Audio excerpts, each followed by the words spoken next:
that really this should just be a curiosity to us until you see its consequences in the world. That the Catholic idea that condom use is somehow immoral. This is a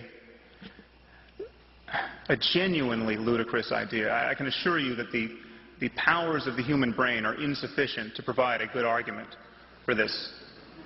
But map this onto sub-Saharan Africa, where literally millions, something like 3.5, 4 million people, die each year from the spread of AIDS.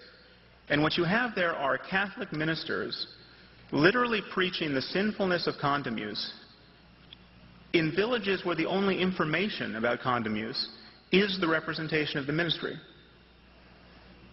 I mean, it seems to me that the time for respecting beliefs of this sort is long past. This is genocidal stupidity. It is criminal negligence of a sort that we would not tolerate in any other institution. Yet the Vatican cannot be criticized to the degree that it should, because it's the Vatican, and there is a overarching taboo around criticizing religious faith. We've all assimilated this idea that we should respect other people's religious beliefs. Your neighbor has the right to believe whatever he wants to about God and the moral structure to this universe. He has the right to believe whatever he wants to about what happens after death, and you should respect these beliefs merely because he believes them. Where else in our discourse do we play by these rules? When was the last time anyone in this room was admonished to respect another person's beliefs about history or geography or engineering or medicine? We do not respect people's beliefs. We evaluate their reasons. If my reasons are good enough, you will helplessly believe what I believe. That is what it is to be a rational human being. Reasons are contagious. If I came on the stage and said that the Holocaust never happened, you would be under no burden whatsoever to respect my beliefs. And we don't respect the beliefs of people who think Elvis is still alive. I mean, the people who make all those crazy pilgrimages to Graceland.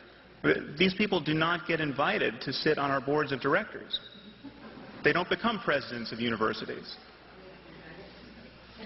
I mean, that is all well and good, except when you change the subject to God, and then all bets are off. Then the sky's the limit. You can be certain with zero evidence and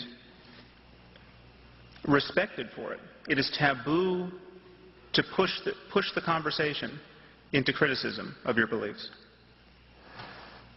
So what I'm advocating, really, and what I advocate in my book, is a kind of conversational intolerance. We don't need new laws. We don't have laws against Holocaust deniers.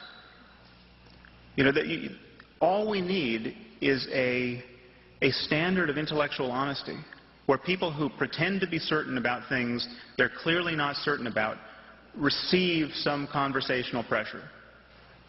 I mean, this would all be accomplished if we treated everyone who spoke about God on the floor of the Senate as though they had just spoke about Poseidon. I mean, just imagine, we have all these hurricanes in the Gulf, and some senator gets it into his head that we should really be praying to Poseidon. I mean, this, after all, is his jurisdiction. The ocean is reclaiming our cities.